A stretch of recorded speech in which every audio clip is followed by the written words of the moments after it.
The word collinear means they lie on the same line. So if points are collinear, that means they fall on the same line. So for instance, let's take a line up here.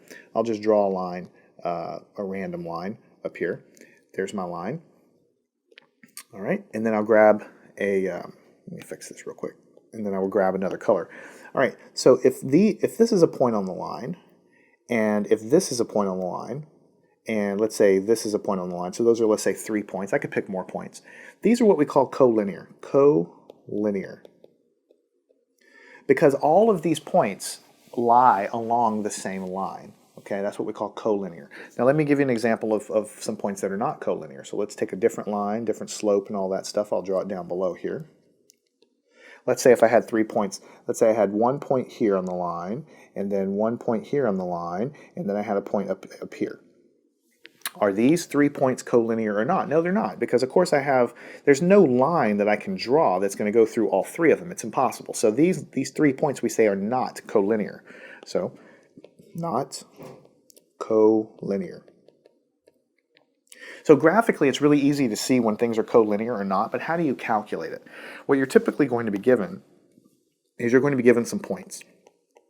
Let's say 1, 4 is a point, 3, 0 is a point, 5, negative 4 is a point. Are these collinear or not? The way that you figure it out, you could plot it, of course, and draw a line through them, but the way you mathematically figure it out is you say, all right, look at these 3 points here. If you were to calculate the slope between these 2 points, what would you get? Well, let's just pretend for a second you got a slope of 1/2, right? And then let's say you were to calculate the slope between these 2 points. Since they're all along the same line, the slope between these 2 points should be exactly the same as the slope between these 2 points. Or if you calculated the slope between this one and this one, you should also get exactly the same thing.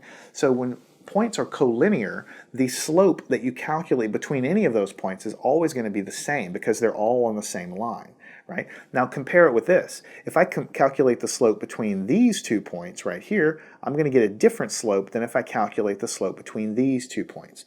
So the test for collinearity is basically take the 3 points here, let's calculate the slope between these 2 points and we'll get a number. And then we'll calculate the slope between these 2 points and we'll get a number. If we get the same number, then we know they're collinear, and if we don't, then we know that they're not collinear. So that's what we're going to do.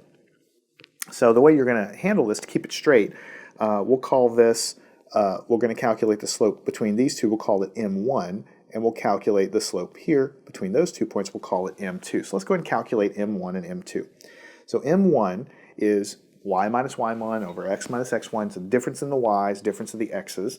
And we go the same direction. 4 minus 0 here on the top, 4 minus 0. And on the bottom, we have to go the same way, 1 minus 3. So what we get is, let's do it like this. We'll do 4 minus 0, so 4. On the bottom, we get negative 2. And so you divide those, you get negative 2. So the slope for M1 is negative 2. There you go. Now let's calculate the slope M sub 2, which is the slope between these 2 points right here. So we'll do the same thing. Difference of the y's on top, we'll go this direction, 0 minus negative 4, 0 minus negative 4 on the top. And since we went that way, we have to do 3 minus 5, 3 minus 5. So what we'll do here is we'll add the opposite. And on the top, we just get positive 4. On the bottom, we get negative 2. So the slope, M2, is equal to, you divide those, you get negative 2. So these are the same slope. So these are collinear. All right, so that's what you would circle. You would calculate both slopes and you would say that they were collinear. If you were to calculate the slope between these 2 points, you would find the same thing, because if this slope is equal to this one and this slope is equal to this one, then of course the end points are always going to have the same slope too there. So you don't have to calculate that third one, just go between and calculate everything in between. If you get the same number, then you're going to be saying that these are collinear points. All right, let's go ahead and take another example.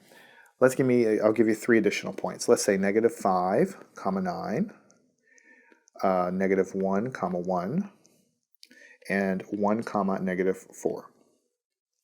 And we're going to calculate the slope between them.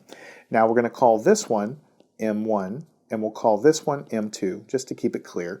Let's calculate M1 right over here. So let's go 9 minus 1 on the top, the difference in the y values. When we go that direction, then we also have to have the -5 minus -1. -5 minus -1. On the top, 9 minus 1 is 8. On the bottom, we have to add the opposite. So what we have is -5 plus 1, which is -4, which means we get -2 for an answer here. So M1 is -2, same as previous problem. That's just a coincidence though.